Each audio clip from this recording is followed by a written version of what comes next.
है आपका 4TV news पर। मैं हूं आपके साथ जो इस बुलेटिन की शुरुआत करते हैं। दिल्ली से खबर सामने आ रही है, सुनीता विलियम्स 9 महीने बाद धरती पर लौटेंगी। तो ये जानकारी सुनीता विलियम्स को लेकर 9 महीने बाद का जो सफर है अंतरिक्ष में, अब उनका खत्म होने जा रहा है और अंतरिक्ष से पृथ्वी का सफर शुरू हो चुका है। यानी कि अब बहुत ही कम वक्त रह गया है। काफी लंबे इंतजार के बाद आखिरकार पृथ्वी पर वापसी होने जा रही है। बुच विल्मोर के साथ अंतरिक्ष से पृथ्वी के लिए रवाना हो चुकी है। 19 मार्च को सुबह 3:27 बजे जो है लैंडिंग की संभावना, सुबह के 3:27 पर लैंडिंग की संभावना जताई जा रही है। स्पेसक्राफ्ट फ्लोरिडा के तट पर लैंडिंग करेगा। राष्ट्रपति ट्रंप और एलन मस्क ने सुनीता विलियम्स का आभार जताया है। तो ये जानकारी सामने आ रही सुनीता विलियम्स की वापसी को लेकर। आपको बताते चले बहुत ही कम वक्त के लिए गई, लेकिन टेक्निकल खराबी की वजह से काफी जो है दिनों तक उन्हें वहां इंतजार करना पड़ा। और ऐसे में जो है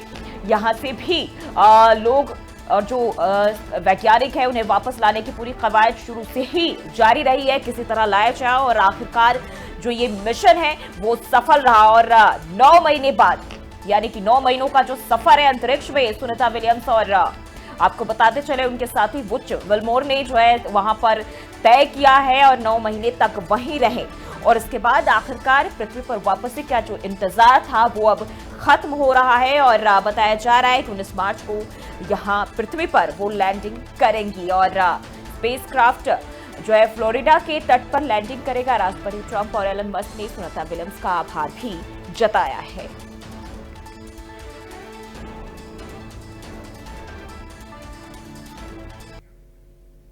और बढ़ते हैं आगे। लखनऊ से खबर सामने आ रही है। मुख्यमंत्री योगी के निर्देश पर मंत्रियों की समीक्षा बैठक होने जा रही है। 2 मंत्री आज अपने अपने विभाग की समीक्षा करेंगे। हर मंत्री को विभागीय समीक्षा के निर्देश दिए गए हैं। श्रम मंत्री अनिल राजभर, कपिल देव अग्रवाल की बैठक होने जा रही है। $1 ट्रिलियन इकोनॉमी के लक्ष्य को लेकर यह समीक्षा बैठक है। आपको बताते चले लगातार उत्तर प्रदेश सरकार जो प्रदेश की अर्थव्यवस्था है उसको 1 ट्रिलियन करने के लक्ष्य को लेकर बात करती आई है। और एक बार फिर से अब इसी दिशा में कदम बढ़ाते हुए जो है बताया जा रहा है 2 मंत्री बैठक करने जा रहे हैं। लखनऊ से ये जानकारी मुख्यमंत्री योगी आदित्यनाथ के निर्देश पर मंत्रियों की समीक्षा बैठक बताया जा रहा है और अपने अपने विभाग की समीक्षा करेंगे 2 मंत्री। आपको बताते चले बताया जा रहा है कि हर मंत्री को विभागीय समीक्षा करने के निर्देश इसी के साथ दिए गए हैं। वहीं श्रम मंत्री अनिल राजभर, कपिल देव अग्रवाल की बैठक होने जा रही है। $1 ट्रिलियन इकोनॉमी के लक्ष्य को लेकर ये काफी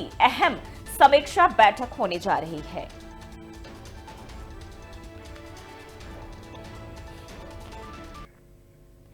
और बढ़ते हैं आगे। महाराष्ट्र में औरंगजेब की कब्र को लेकर पिछले कुछ दिनों से चल रहे विवाद ने अब हिंसक रूप ले लिया है और नागपुर के महल इलाके में सोमवार की शाम को 2 गुटों के बीच हिंसक झड़प हो गई। दोनों पक्षों ने एक दूसरे पर पत्थर फेंके, उसकी तस्वीरें भी सामने आई और उसके बाद से लगातार जो सियासी पारा है बेहद हाई हो चुका है पूरे देश भर में।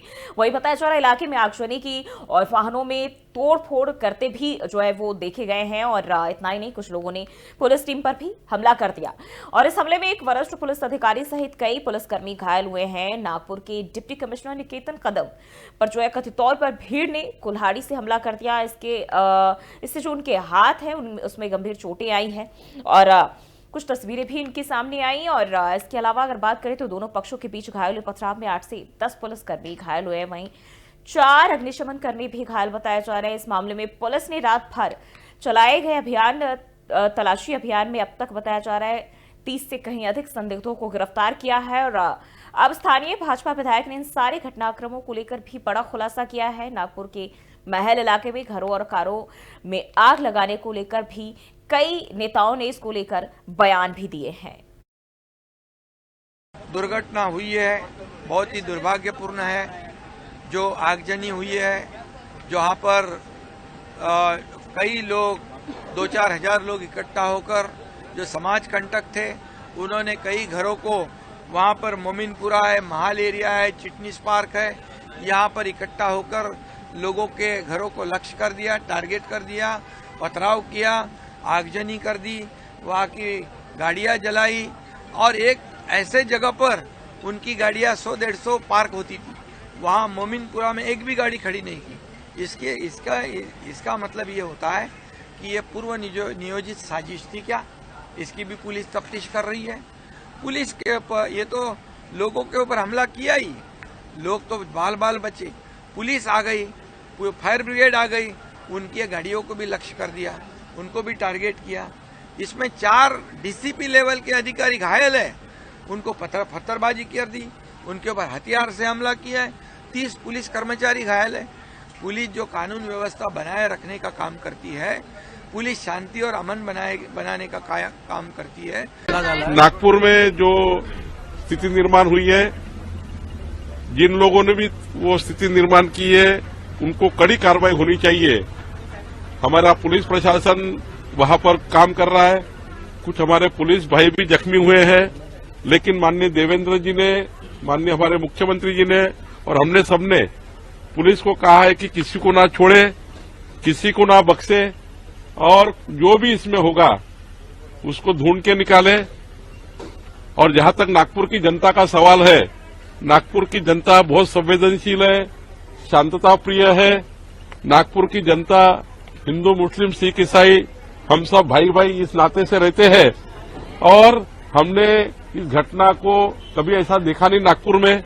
लेकिन ये नागपुर में जो समाज में जो स्थिति बनी है, जो बिगड़ी है, ये जो जिन्होंने बिगड़ी है उनको हम छोड़ेंगे नहीं। देखिए, अभी हमको भी जानकारी मिली कि नागपुर के अंदर कुछ पथराव हुए, वायलेंस हुए, तो हम तो हर किस्म की वायलेंस का पुरजोर से खंडन करते हैं। वायलेंस नहीं होना चाहिए, सभी को कायदे कानून का पालन करना चाहिए। पर ये क्यों हुआ, किस लिए हुआ, ये सब चीज की पूरी तरह से महाराष्ट्र सरकार को जांच करनी चाहिए। देखिए, हम तो कितने दिनों से बोल रहे हैं कि महाराष्ट्र के अंदर कुछ बीजेपी के ऐसे नफरती चिंटू आ गए जो बस दिन भर आग भड़काने का काम कर रहे हैं, नफरती भाषणबाजी कर रहे हैं। अभी कल भी इनका एक बाहर से आए थे हैदराबाद से, उन्होंने आके पुणे के अंदर एक भाषण दे दिया। अब ये सारी चीजें जो है ये नफरत फैला रही है ना। हम तो पहले से बोल रहे हैं कि ऐसे लोगों के ऊपर लगाम लगाए सरकार बना दे कि आज किस स्थिति में चला गया है। अब महाराष्ट्र के अंदर हुआ, हम बोल रहे थे कि महाराष्ट्र में काफी दिनों से कुछ लोग चाहते हैं कि तनाव पैदा हो, चाहते हैं कि नफरत बढ़े, चाहते हैं कि इस तरह का वायलेंस हो। हमने मुख्यमंत्री को हमेशा से कहा कि सर आप संज्ञान लीजिए इस बात का, रोकिए ऐसे लोगों को। आज नफरत की आग यहां तक बढ़ गई। अब देखिए किसने इनको इजाजत दिया था यहां पर जाके आंदोलन करना।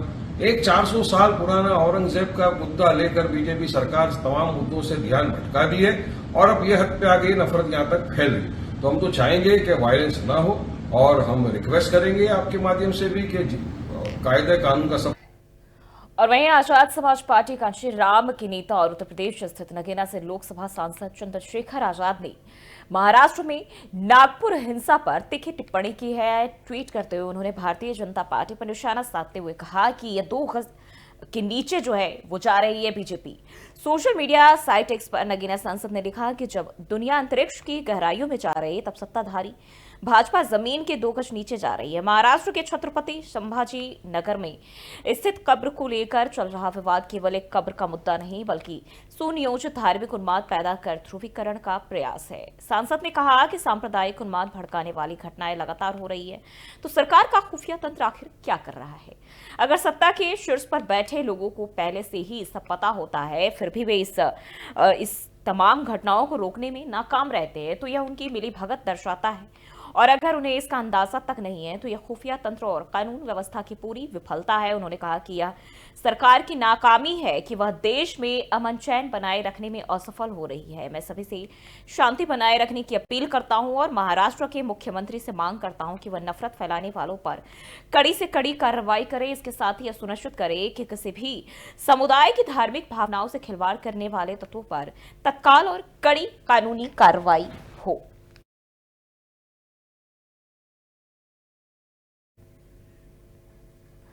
और वहीं बढ़ते हैं आगे, खबर सामने आ रही है उत्तराखंड के पौड़ी से, जहां श्रम विभाग ने आपको बताते चले, पौड़ी जल संस्थान कार्यालय पौड़ी में संविदा कार्मिकों का धरना जो है वो देखने को मिल रहा है। अधिशासी अभियंता के दफ्तर के बाहर धरना प्रदर्शन किया गया और श्रम विभाग ने 25% वेतन बढ़ोतरी का आदेश दिया था। वेतन बढ़ोतरी ना होने से जो ये संविदा कर्मचारी है वो नाराज है और इसी को लेकर ये प्रदर्शन कर रहे हैं। वही मांगों पर अमल नहीं हुआ तो प्रदर्शन उग्र होगा। कर्मचारियों का साफ तौर पर कहना है कि अगर मांगों पर एक्शन नहीं लिया जाता है, मांगे पूरी नहीं की जाती है, तो ये प्रदर्शन जो है आगे और भी उग्र होगा। मैं हर बार यहाँ पे आता रहा और मैं इनको बोलता रहा, तो इन्होंने मेरे को क्या गुमराह किया कि हमने लेटर बना रखा है, हम इसको डिस्पैच करके और भेज रहे हैं, आपका पैसा मिल जाएगा। हम होली के टाइम पे भी हम ये सोच करके बैठे हुए थे कि हमारे को वेतन मिल जाएगा, हमारा जो बढ़ा हुआ है वो मिल जाएगा, परंतु उसके बावजूद भी क्या होता है कि हमारे को अभी तक वेतन नहीं मिला हुआ है। माने तो मैं यहीं पे सुसाइड करने के लिए भी तैयार हूँ।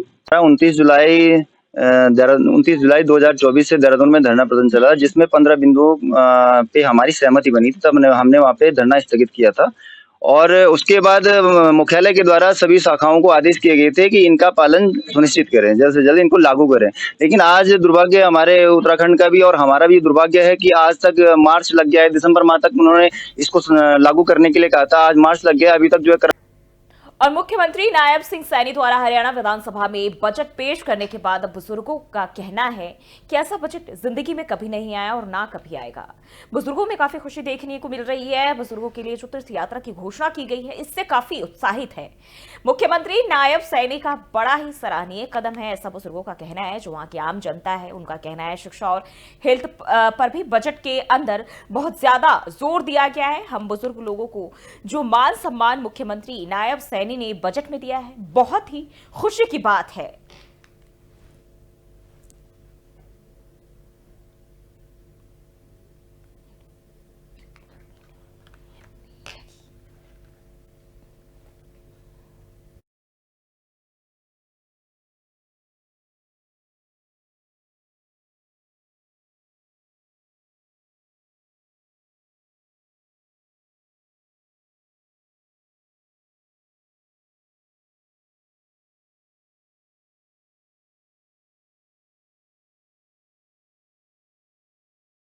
बजट दिया, ऐसा बजट ना कभी आया और ना कभी आएगा। अच्छा, इन्होंने तीर्थ यात्रियों के लिए, बुढ़ापे के लिए जो यात्रा शुरू किया, ये बहुत अच्छी बात, बहुत ही अच्छा कराया इन्होंने। और शिक्षा पर और हेल्थ पे बहुत ज़्यादा जोर दिया इन्होंने। अच्छा, और गरीब जनता के लिए भी बहुत कुछ खुली बजट दिया इन्होंने, बहुत बढ़िया बजट। एजुकेशन कर, हेल्थ के बारे में तो मैंने पहले ही बोला था कि भाई सैनी साहब, हाँ, और अब उन्होंने उसके ऊपर बहुत अच्छा बजट दिया, बहुत ही अच्छा। बहुत पब्लिक सारी बड़ी खुश है, बहुत खुश हैं सारे। बजट दिया, ऐसा बजट ना कभी आया और ना कभी आएगा। बढ़ते आगे, रुड़की में बीते 3 मार्च को नगर निगम बोर्ड की बैठक के दौरान विधायक और मेयर द्वारा की गई अभद्रता के विरोध में नगर के पत्रकारों द्वारा मुख्यमंत्री के नाम एक ज्ञापन जॉइंट मजिस्ट्रेट आशीष मिश्रा को सौंपा गया। और इस दौरान सभी पत्रकारों ने अपने हाथ में काली पट्टी बांधे और हाथों में तख्ती लिए हुए नगर विधायक प्रदीप बत्रा के खिलाफ जमकर नारेबाजी भी की। बताया जा रहा है कि 3 मार्च को निगम की बोर्ड बैठक के दौरान भाजपा विधायक प्रदीप बत्रा द्वारा मीडिया को कवरेज करने से रोका गया था और उनसे धक्का मुक्की कर अभद्रता भी की गई थी, जिसके बाद से विधायक और मेयर का नगर के समस्त पत्रकारों ने विरोध करना शुरू कर दिया। पत्रकारों के विरोध के चलते मेयर ने पत्रकारों से अमर्यादित जो है व्यवहार पर खेद भी जताया और पत्रकारों का सम्मान बनाए रखने के लिए आश्वस्त किया, जिसके बाद मेयर से पत्रकारों का गतिरोध तो खत्म हो गया, लेकिन विधायक का विरोध लगातार जारी रहा। और इसी क्रम में पत्रकारों ने मीडिया की स्वतंत्रता बनाए रखने और मीडिया से की गई अभद्रता के विरोध में जमकर नारेबाजी की और तहसील कार्यालय में जॉइंट मजिस्ट्रेट आशीष मिश्रा को ज्ञापन भी सौंपा। देखिए, अगर बात की जाए 3 तारीख को जो एक प्रदीप बत्रा ने हमारे पत्रकार साथियों को धक्का मुक्की की थी, उसके बाद जो है मेयर के उसमें जो हमारा चल रहा था, मेयर साहब ने उसमें माफ़ी मांग ली है अपनी, क्योंकि उसने अपनी गलती माननी की है, उसने माना कि मेरी गलती थी, उसने गलती मान ली है। लेकिन प्रदीप बत्रा जो विधायक है, सत्ता के नशे में इस प्रकार से चूर हो चुका है, अपनी माफ़ी मांगने के लिए तैयार नहीं है। एक झूठी अफवाह फैला रखी है कि मेरा कंप्रोमाइज़ पत्रकारों के साथ हो गया। किसी पत्रकार के साथ कोई कंप्रोमाइज़ नहीं हुआ है और नहीं होगा। इतना तक सार्वजनिक स्थान पर आकर माफ़ी नहीं मांगेगा, इतना हमारा कोई इसके साथ कंप्रोमाइज़ नहीं होगा। ये लड़ाई 2027 हो या 2030 हो जाए, इतना माफ़ी नहीं मांगेगा, इतना हमारे से कोई समझौता नहीं होगा। पास जो है पत्रकार यूनियन द्वारा जो है 2 ज्ञापन उपलब्ध करवाए गए हैं। एक तो उत्तर प्रदेश के सीतापुर में जो है एक राष्ट्र समाचार के जो है पत्रकार की निर्मम हत्या हुई है, तो उसके संबंध में जो है पत्रकार यूनियन द्वारा यह मांग की जा रही है कि माननीय राष्ट्रपति महोदय को उचित माध्यम के द्वारा जो है यह ज्ञापन प्रेषित करके पत्रकारों के सुरक्षा से संबंधित जो भी चुनौतियां उससे अवगत कराया जाए और पत्रकारों की सुरक्षा से संबंधित जो भी आवश्यक दिशा निर्देश हैं वो बढ़ते आगे, कुरुक्षेत्र में बच्चों की गंभीर बीमारियों से होने वाली मौत को रोकने के लिए हेल्थ विभाग की खास वैक्सीनेशन अभियान SWI चलाया जाएगा। आज 17 मार्च से जो है अगले 6 दिनों तक 0 से 5 साल के बच्चे को टीके लगाए जाएंगे और उन बच्चों को कवर किया जाएगा जो किसी कारण से अब तक वैक्सीन लगने से छूटे हैं, यानी कि ड्रॉप आउट हुए हैं। और इस अभियान के तहत हर बुधवार और शनिवार को उन बच्चों को टीका लगाया जाएगा। अभियान में गर्भवतियों को भी शामिल किया गया है और उनको विभाग की ओर से वैक्सीन लगाई जाएगी। इनमें भी उन महिलाओं को वैक्सीन लगेगी जो किसी वजह से छूट गई थी। जिसमें जो बच्चे छूट गए हैं या किसी कारण जिन्होंने पहले टीके लगवाए थे, आंशिक टीकाकरण हुआ है जिनका, उन सभी को कवर किया जाएगा। और इसमें ज़्यादातर वो है जो माइग्रेटरी पॉपुलेशन है हमारी, क्योंकि जो हमारी यहीं की पॉपुलेशन है वो तो ज़्यादातर हमारे RS जो रूटीन इम्यूनाइजेशन के सेशंस हैं उन्हीं में कवर हो जाती है। मगर यही जो बच्चे माइग्रेट होके आते हैं कहीं से, जैसे अभी आजकल लेबर आई हुई है काफ़ी ब्रिकलेंस पे और इन पे, तो उसके लिए पैडी ये राइस बोने का टाइम चल रहा है ना, तो इसमें भी काफ़ी लेबर आई हुई है। तो इस सब के लिए जो छुटे हुए बच्चे हैं या जिनका किसी तरीके से पूरा कभी भी वैक्सीनेशन नहीं हुआ है, उन सबको कवर किया जाएगा। इसके लिए हमने स्पेशल इम्यूनाइजेशन वीक रखा है 17 से 22 तारीख तक। इसमें सारे हाई रिस्क एरिया जो है हमारे डिस्ट्रिक्ट के, उनको कवर किया जाएगा। सभी CSCs, PHCs, सब सेंटर्स, पॉलीक्लिनिक और तो फिलहाल के लिए इस बुलेटिन में बस इतना ही। देश और दुनिया की तमाम खबरों के लिए देखते रहिए 4TV न्यूज़।